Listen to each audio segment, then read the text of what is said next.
Alistair Finch existed in a world meticulously calibrated to his preferences, a universe of brushed titanium, silent electric vehicles, and algorithmically optimized efficiency. His company, Ethelred Logic, had woven its predictive AI into the very fabric of global commerce, finance, and logistics.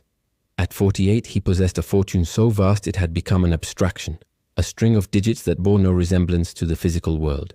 He could reroute global shipping lanes with a single directive, anticipate market crashes to the microsecond, and command the loyalty of 20,000 of the world's brightest minds. His public persona was one of ascetic brilliance, a man who wore the same simple grey suit every day, not as an affectation, but because the cognitive load of choosing an outfit was an inefficient use of neural resources. He was, as Forbes had recently crowned him, the architect of inevitability. Yet, in the soundproofed, triple-glazed biosphere atop his Manhattan skyscraper, Alistair Finch was a man drowning in the most primal and inefficient of all human experiences: helplessness. The source of his torment was not a hostile takeover or a failing algorithm, but a creature of breathtaking beauty and profound, untamable sorrow. It was a snow leopard cub, barely 6 months old, named Kailash. Kailash was a rescue, a term Alistair used with a sliver of self-deception. The cub was the sole survivor of a poaching incident in the Himalayas, its mother killed for her pelt. Ethelred's conservation division had, through a series of complex and legally ambiguous negotiations, acquired the orphan.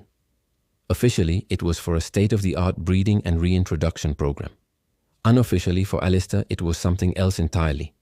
It was a beautiful living piece of data, a rare variable he could possess and preserve, a testament to his power to salvage perfection from a chaotic world. He had built for Kailash a habitat that was a masterpiece of bioengineering. A sprawling multi-level enclosure on the 90th floor with cryo-cooled rock formations that mimicked the Pamir Mountains, dynamically adjusted UV lighting that replicated the solar cycle of the Tibetan Plateau, and a filtration system that rendered the air purer than any on Earth. The cost had exceeded $30 million, and it had failed. Utterly. The cub was destroying itself. Kailash exhibited a form of extreme stress behavior that baffled the world's most renowned zoologists. He would pace in frantic, repetitive circles for hours until his paws bled. He would refuse food for days, his sleek muscular frame growing gaunt. Most disturbingly, he would slam his own head against the reinforced glass of his enclosure, a rhythmic, sickening thud that echoed through the silent penthouse. It was a raw, biological scream of despair, an error message that Alistair's billions could not debug. He had flown in Dr. Anja Schmidt from the Max Planck Institute, the world's foremost expert on feline neuroses. She charged $20,000 a day. After a week of observation with thermal cameras and hormonal analysis, she had declared the cub's psychological trauma irreversible. She'd prescribed a cocktail of animal-grade benzodiazepines that had only turned Kailash into a listless zombie, a ghost of a leopard who would stare into space for hours before the frantic pacing resumed with renewed vigor. A behavioral enrichment specialist from San Diego, who had successfully taught dolphins to paint, tried to engage the cub with complex puzzles and scent trails. Kailash ignored them, his clouded eyes fixed on an imaginary horizon, his mind trapped in a loop of terror Alistair could not comprehend. Alistair watched the live feed on a wall-sized monitor in his study, the crisp 8K resolution showing every trembling whisker, every raw patch on the cub's paws. The shame was a physical weight in his chest. He, the man who commanded systems, was failing this one small broken system of flesh and bone. The thud of Kailash's head against the glass felt like a judgment on his own soul. He had seen the cub as another acquisition, another problem to be solved with overwhelming resources. He'd believed money was a universal solvent, capable of dissolving any obstacle. Now he understood its painful limitations. Money could build the perfect cage, but it couldn't mend a shattered spirit. His empire, his intelligence, his power, they were all useless tools against a grief they couldn't even measure. The architect of inevitability was staring at a future he couldn't control, embodied in one small self-destructing leopard. The silence of the penthouse was a vacuum, filled only by the rhythmic, heartbreaking percussion of his failure.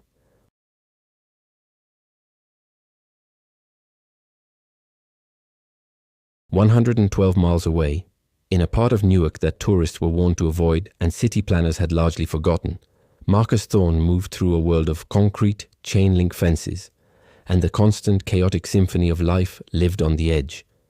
At 19, his universe was the antithesis of Alistair Finch's. It was loud, unpredictable, and governed not by algorithms, but by the unwritten rules of survival and community. Marcus's home was a cramped third-floor apartment he shared with his grandmother, Nana Rose, a woman whose spirit was as resilient as the weeds that grew through the cracks in the sidewalk. But his true sanctuary was a place that smelled of disinfectant, kibble, and quiet desperation. The Liberty Animal Shelter. It was a city-funded, perpetually under-resourced institution run by a 60-year-old woman named Elena, whose weary eyes had seen every form of animal cruelty imaginable. The shelter was a cacophony of barking, meowing, and the low hum of failing ventilation fans. To most, it was a place of sorrow. To Marcus, it was a library of souls. He wasn't a volunteer in the traditional sense. He was more like a resident whisperer, an intuitive diagnostician of trauma. He didn't have a degree in veterinary science or animal psychology. What he had was a profound, almost unnerving empathy, born from his own silent observations of the world. He understood that a growl was often a shield for terror, that a hiss was a plea for space, and that the most aggressive animals were often the most broken. His gift was in seeing the story behind the behavior. He'd spent 7 hours sitting in perfect stillness outside the cage of a pit bull named Titan, a dog slated for euthanasia after biting 3 different handlers. The shelter staff saw a monster. Marcus saw a creature terrified of hands raised above shoulder height. He noticed the dog only reacted when someone gestured over its head. Speaking in a low rhythmic monotone, never raising his hands, he had eventually coaxed the dog to the front of the cage. He'd discovered a series of perfectly round scars, cigarette burns, on the dog's back. Titan wasn't vicious. He was reliving a nightmare.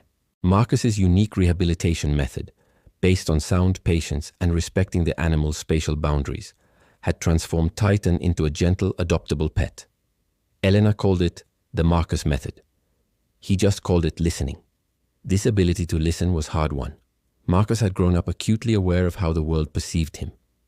A tall, lanky black kid in a hoodie, he learned early that his presence in certain spaces was seen as a threat.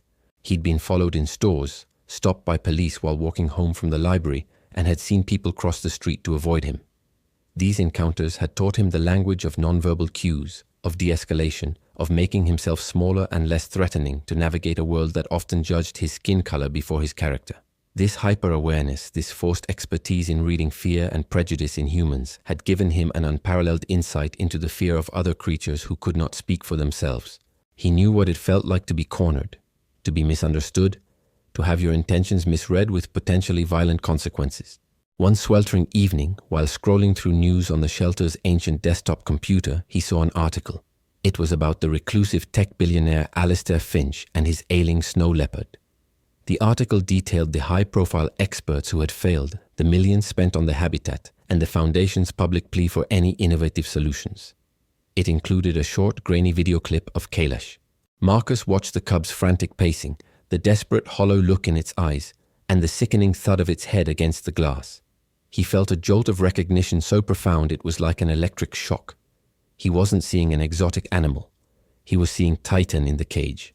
He was seeing every terrified, traumatized creature that had ever passed through the shelter's doors. He was seeing a soul screaming into a void, and nobody was listening to what it was actually saying. An idea, audacious and utterly insane, began to form in his mind. He knew with a certainty that chilled him that he could help. He also knew with that same chilling certainty what would happen the moment a kid like him showed up at a billionaire's front door. The world had taught him that lesson 1,000 times over. The decision to act warred with years of conditioned self-preservation. Marcus's mind became a battlefield. One voice, the voice of his empathy, whispered that he had a moral obligation to try. That small broken creature on the screen was suffering, and he possessed a key, a unique understanding that might unlock its cage of trauma. It was the same feeling that drew him to the shelter every day, a pull towards the voiceless and the misunderstood. But another voice, louder and more insistent, was the voice of experience. It played a highlight reel of his life's dismissals and humiliations. He's in the wrong neighborhood. The thought that flashed across the police officer's face 2 years ago as he was pinned against a wall, his school backpack emptied onto the grimy sidewalk. He had been on his way to a citywide chess tournament. "Can I help you?" The loaded question from a store manager in a high-end boutique where he'd gone to buy Nana Rose a birthday gift with his meager savings. The manager's eyes hadn't been offering help. They had been issuing a warning, tracking his every move as if he were a thief. "We're looking for someone with a more traditional background." The coded rejection from a summer internship at a prestigious veterinary clinic. Despite his glowing recommendation from Eleanor and a detailed portfolio of his work with Titan and other hopeless cases, each memory was a brick in a wall that stood between him and Alistair Finch's skyscraper. To approach a man like that, a man who lived in the clouds, was to invite the most potent strain of that prejudice. He would be seen not as a potential savior, but as a threat, a con artist, a joke.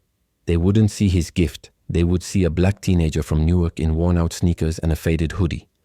They would see a stereotype. Nana Rose had always told him, "The world will try to write your story for you, baby. Your job is to grab the pen and write a better one." But the world's pen was powerful, its ink a permanent stain of suspicion. He spent 2 days in a state of agitated paralysis. He'd watch the video of Kailash online, his heart aching. Then he'd walk through his neighborhood and the familiar weight of reality would settle on him. He finally confessed his internal struggle to Elena at the shelter, standing before the cage of a scrawny, trembling terrier. "So you're thinking of going to see him?" she asked, her voice calm as she watched him work, her eyes missing nothing. "It's crazy, Eleanor," Marcus mumbled, not looking at her. He was humming a low, steady note, a sound he'd found calmed anxious canines. The terrier, which had been cowering at the back of its cage, took a hesitant step forward. "A guy like that, he has the best people in the world. What am I going to do? Walk up to the front door of his palace and say, 'Hey, I think I can fix your leopard'?" Eleanor was silent for a long moment. "The best people in the world built the Titanic, Marcus. The best people in the world start wars. Best usually just means richest, or loudest, or the ones with the most degrees. It doesn't mean wisest. It doesn't mean they know how to listen." She paused, then added softly, "They see a problem to be solved. You see a story to be heard. It's not the same thing." Her words chipped away at the wall of his fear. She wasn't dismissing his anxieties. She was validating his unique strength. That night, he made his decision. He printed out the article about Kailash, his own handwritten notes on Titan's case, and a letter of recommendation from Elena. He put them in a worn manila envelope. The next morning, he took 3 different buses, a journey that felt like crossing dimensions, from the grid of Newark to the sterile, opulent canyons of Midtown Manhattan. He stood before the Ethelred Logic Tower, a colossal spear of glass and steel that seemed to pierce the heavens. It was designed to intimidate, to project an aura of untouchable power. For a moment, his courage wavered. Every instinct screamed at him to turn back. But then he pictured the leopard's eyes and he walked towards the entrance. The confrontation he had dreaded did not happen with a receptionist.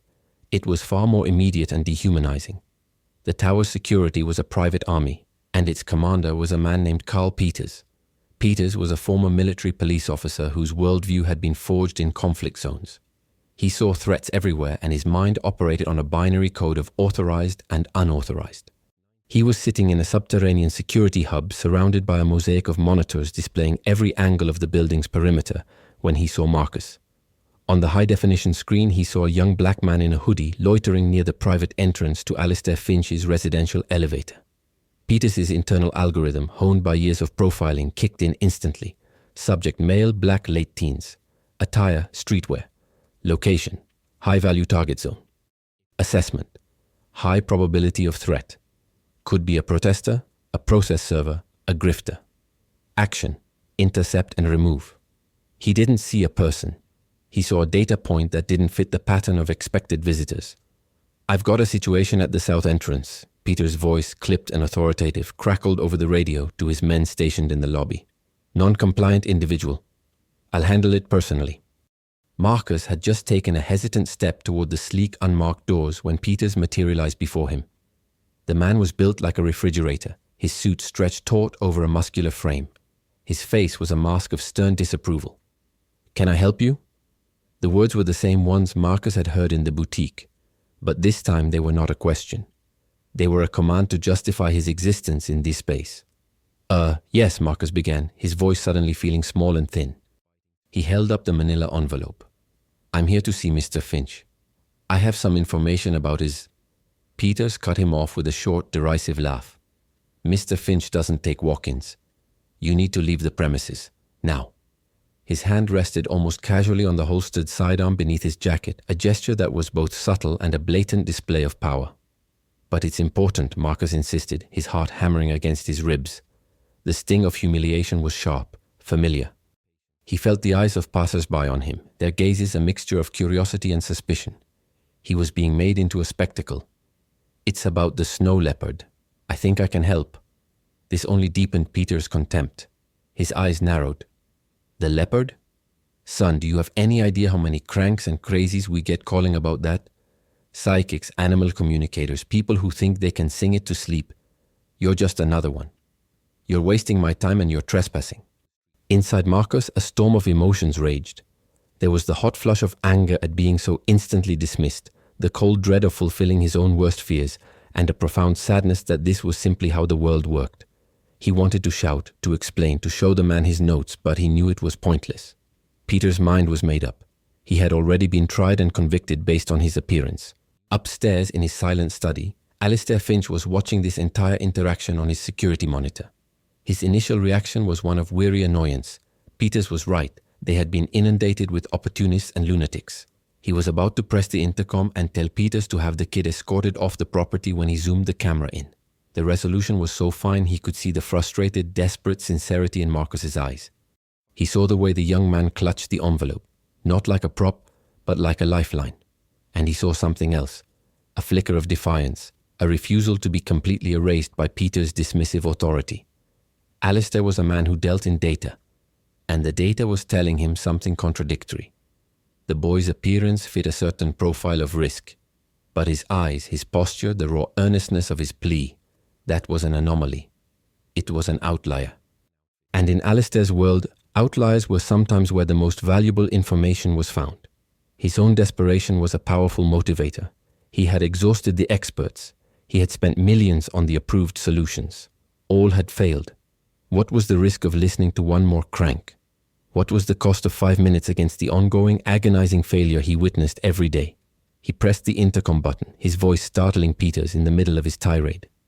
"Peters," Alistair said, his voice a cold flatline. "Stand down. Send the young man up." The silence that followed was electric. On the monitor, Alistair saw the shock register on Peter's face, followed by a flicker of disbelief. He saw the hope, cautious and fragile, bloom in Marcus's expression. It was a decision made not from logic or reason, but from the dregs of a hope he thought he'd lost. It was the first inefficient, illogical decision Alistair Finch had made in a very long time. The elevator ride to the penthouse was a silent, disorienting ascent into another reality. The car was a seamless cube of polished obsidian, rising so smoothly and quietly that the only sensation of movement was the changing numbers on a minimalist digital display. Marcus's reflection was a ghostly image against the dark walls. A kid from Newark in a world he was never meant to enter. The sterile, chilled air smelled of nothing, a stark contrast to the rich, organic smells of his own world. He clutched the manila envelope, its worn edges feeling foolish and inadequate in this temple of wealth. Carl Peters stood in the corner, his posture rigid, radiating a palpable aura of disapproval. He hadn't said a word, but his silence was thick with judgment. Marcus could feel the man's gaze on him, a constant pressurizing force. He knew Peters was waiting for him to fail, to prove his initial assessment correct. The doors opened not into a hallway, but directly into Alistair Finch's living space. It was less a room and more a landscape. A vast, cavernous expanse of white marble, glass and stark, minimalist furniture arranged with geometric precision. The floor-to-ceiling windows offered a god's-eye view of Manhattan, the city sprawling below like a circuit board. And there, at the center of it all, stood Alistair Finch. He was exactly as he appeared in photographs, tall, thin, with sharp, intelligent features and eyes that seemed to be analyzing everything, calculating, processing. He wore his signature grey suit, a uniform of quiet power. "Mr. Thorne?" Alistair's voice was devoid of warmth, a precise instrument for conveying information. He did not offer to shake hands. "Yes, sir," Marcus managed, his own voice sounding rough and out of place in the acoustically perfect room. "Peters informs me you believe you can help with Kalish," Alistair stated, gesturing towards a massive screen that dominated one wall. On it was the live feed of the enclosure. The cub was in the middle of a frantic pacing cycle, its small body a taut line of misery. "I think so. I've worked with traumatized animals before," Marcus said, taking a hesitant step forward. "At a shelter in Newark." Alistair's eyebrow arched almost imperceptibly. A shelter in Newark. The contrast was almost comical. He had consulted with the heads of global conservation programs, with academics from Cambridge and Yale, and now he was faced with a teenager whose primary qualification was volunteering at a city pound. The sheer absurdity of it all was beginning to make him regret his decision. This was a waste of time. "What is your proposed methodology?" Alistair asked, the question sharp, clinical. "Pharmacological intervention, advanced behavioral conditioning, neuro-linguistic programming." He was using the jargon of the failed experts, testing Marcus, expecting him to be exposed as a fraud. Marcus blinked, unfamiliar with the terminology. "No, sir, nothing like that. I need to listen to him." "Listen to him?" The skepticism in Alistair's voice was thick enough to taste. "He is an animal, Mr. Thorne. He does not speak." "No, not with words," Marcus replied, his initial nervousness beginning to be replaced by the quiet confidence he felt when he was in his element. He pointed at the screen. "But he's speaking right now. Everything he's doing is a word. The pacing, the way his ears are flat against his head, the fact he won't look at his own reflection. He's telling you he feels trapped, not by the walls, but by a memory. He's not in there." Marcus tapped his finger against the image of the enclosure. "He's back where they killed his mother. He's stuck in that moment. You have to make him feel safe in this moment." Alistair fell silent. None of the experts had framed it in such simple yet profound terms. They had spoken of post-traumatic stress indices and cortisol levels, reducing the cub's agony to a series of data points. They had described the what, but never the why in a way that felt real. "What do you propose to do?" Alistair finally asked, his tone shifting from dismissive to cautiously curious. "I need to go in there," Marcus said simply. The statement hung in the air.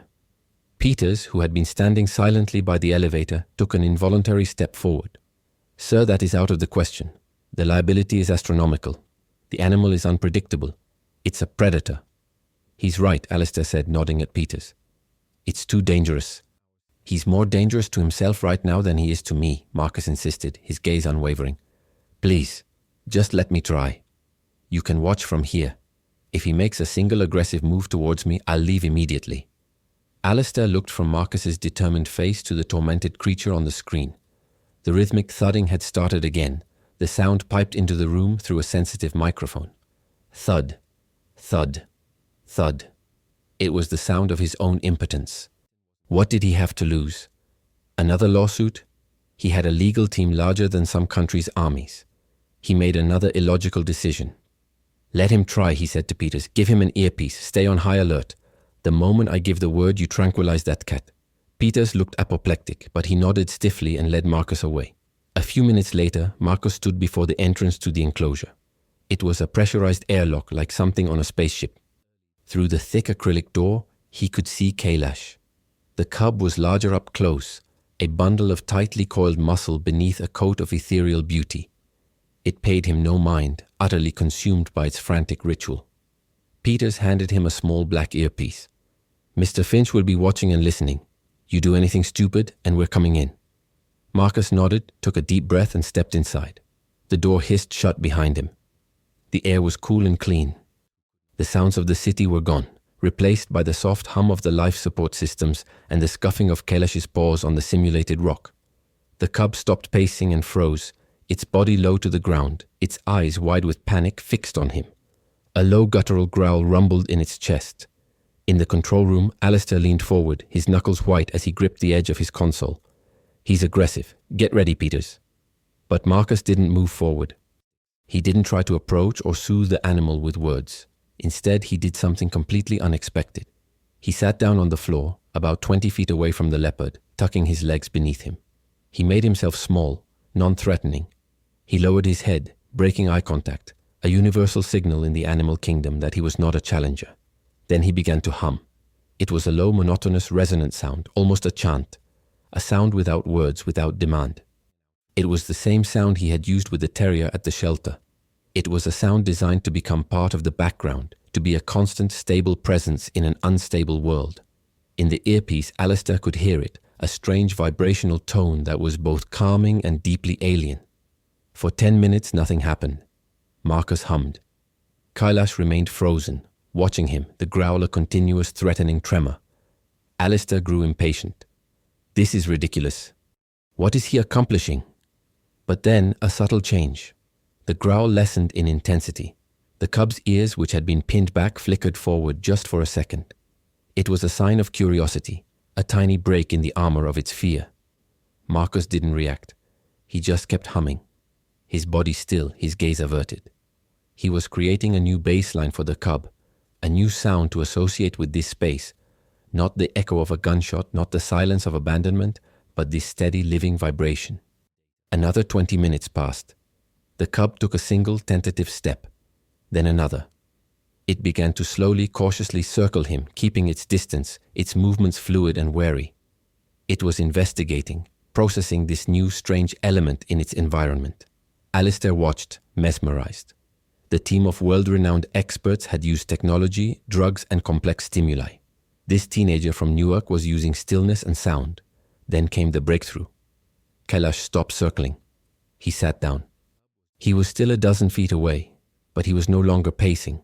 He was no longer growling. He was watching Marcus, his head tilted.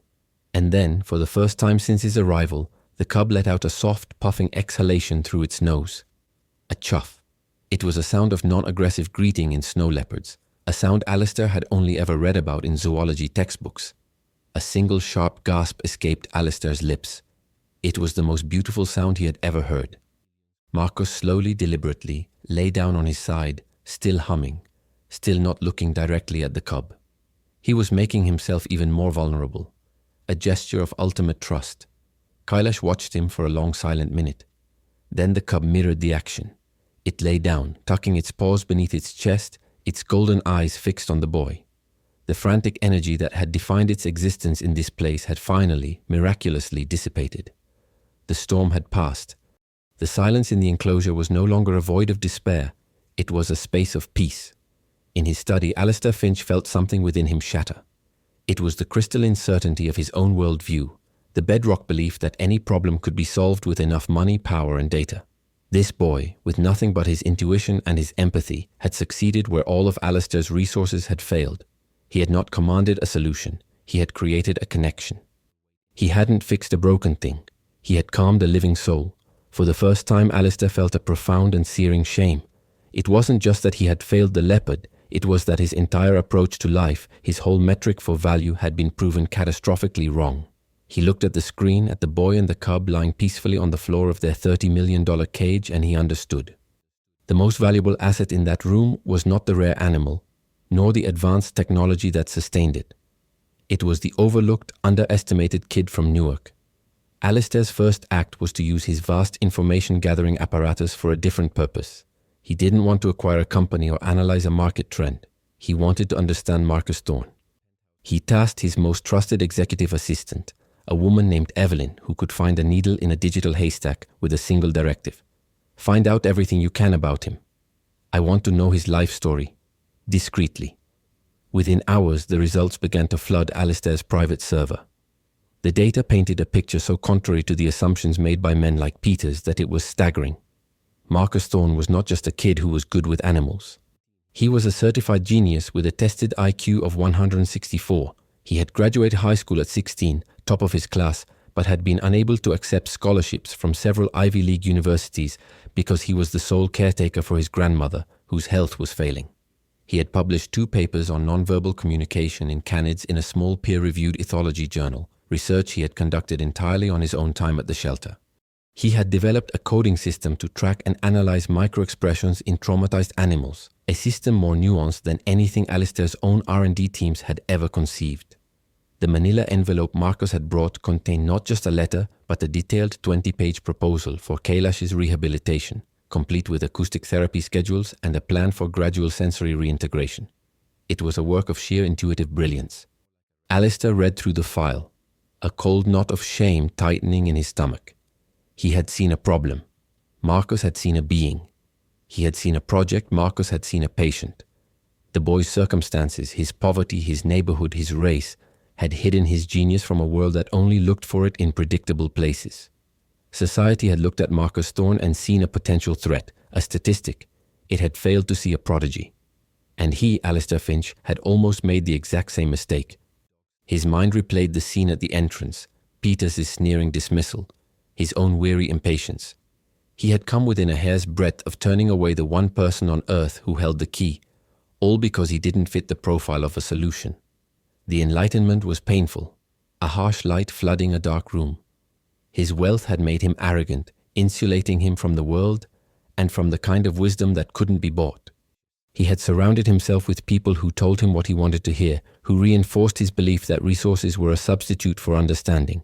He had built an empire on the premise of predicting the future, yet he had been completely blind to the talent standing right in front of him. His next act was decisive. He summoned Carl Peters to his office.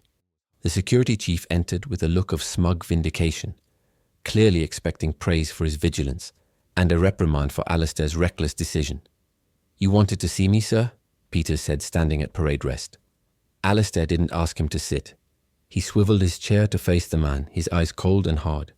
"Tell me, Mr. Peters, what did you see when you looked at Marcus Thorne today?" Peters seemed taken aback by the question. "I saw a threat, sir. An unauthorized individual in a restricted area.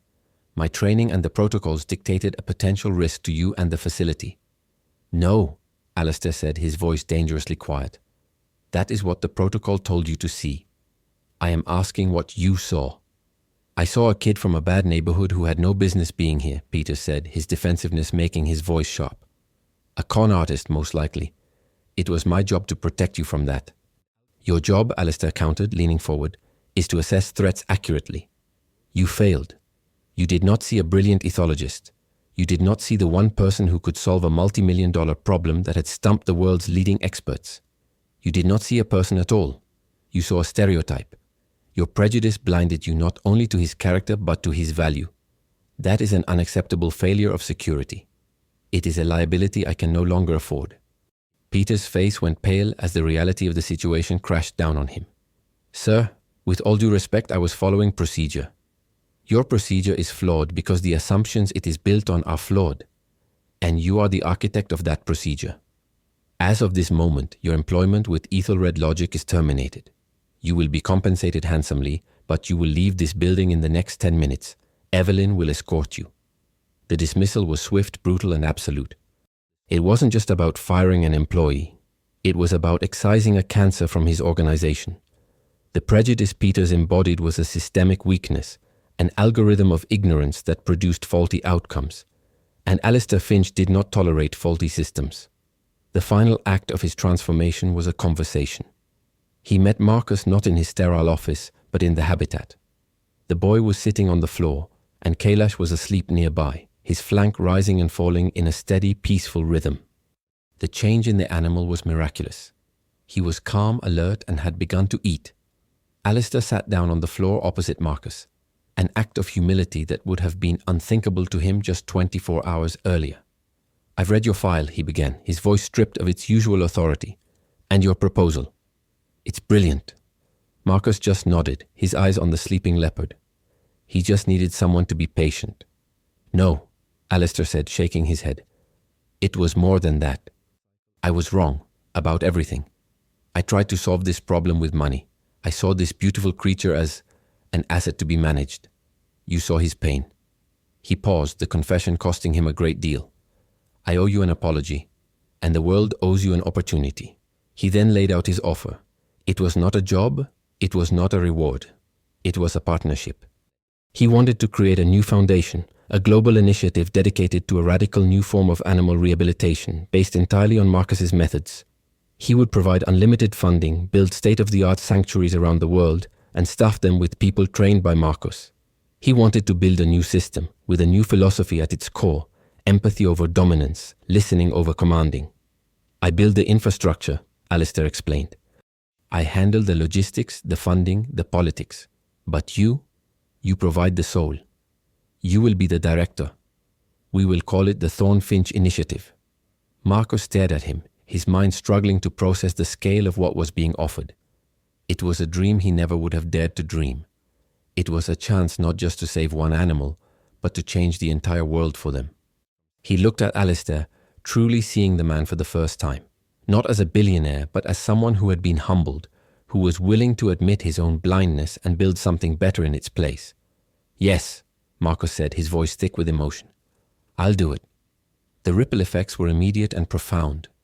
The story of the billionaire and the leopard whisperer became a media sensation. But Alistair, with Marcus's input, carefully controlled the narrative. It was not a fairy tale.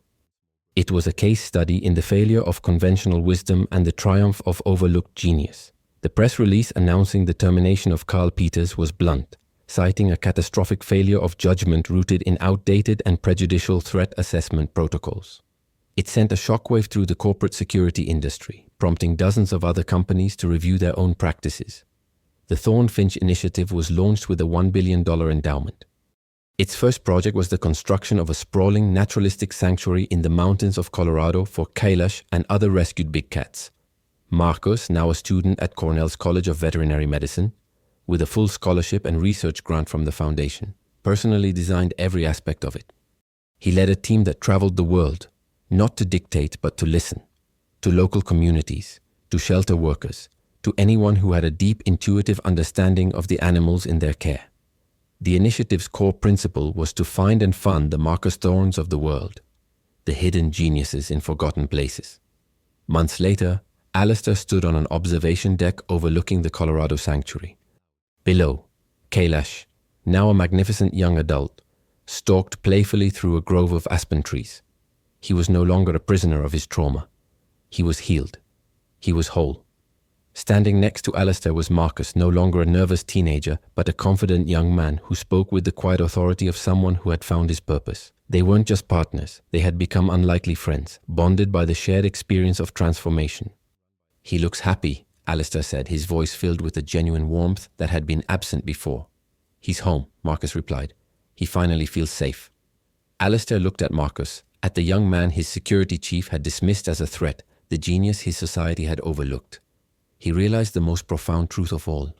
For his entire life, he had sought to control the world with his wealth and intellect, building walls of glass and steel to keep its chaos at bay. But true safety, true progress, didn't come from building walls. It came from having the courage to open the door to the person you were taught to fear.